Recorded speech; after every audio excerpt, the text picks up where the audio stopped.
Assalamualaikum warahmatullahi wabarakatuh.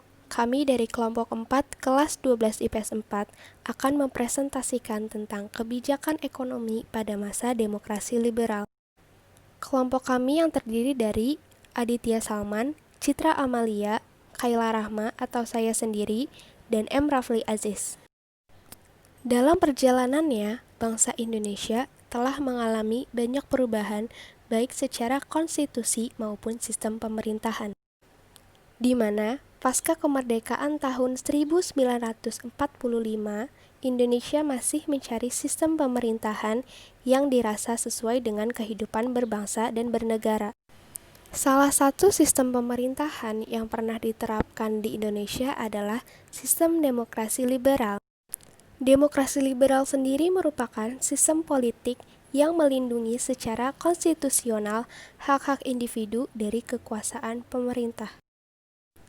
Masa demokrasi liberal ini ditandai dengan tumbuh suburnya partai politik dan berlakunya kabinet parlementer, di mana pada masa itu Indonesia sebagai negara baru harus banyak belajar dalam berbagai hal sehingga negara semakin kuat.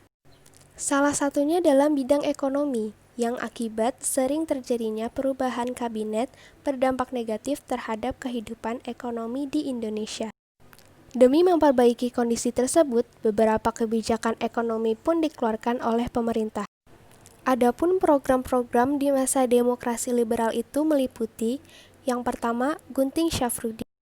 Gunting Syafruddin adalah kebijakan pemotongan nilai uang atau sanering yang diambil Menteri Keuangan Syafruddin Prawiranegara.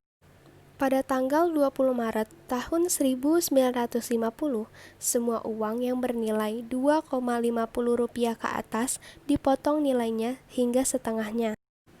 Tujuannya agar menanggulangi defisit anggaran sebesar Rp5,1 miliar. Dan dengan adanya kebijakan ini, jumlah uang yang beredar bisa berkurang. Selanjutnya yang kedua ada Gerakan Benteng.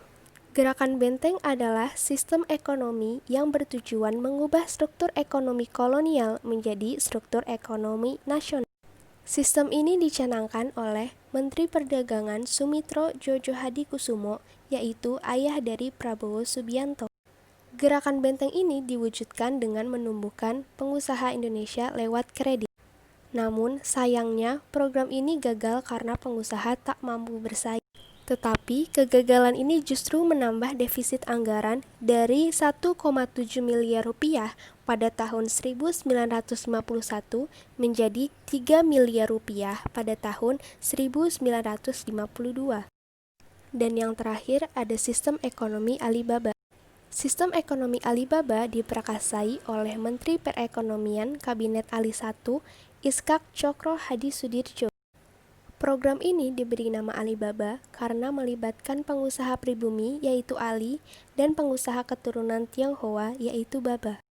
Melalui program ini, pengusaha keturunan Tionghoa diwajibkan melatih tenaga pribumi. Dan sebagai imbalannya, para pengusaha keturunan Tionghoa akan mendapat bantuan kredit dan lisensi dari pemerintah. Sayangnya, program ini tak berjalan sesuai dengan harapan. Sekian presentasi dari kelompok kami. Apabila ada kekurangan, mohon dimaafkan. Wassalamualaikum warahmatullahi wabarakatuh.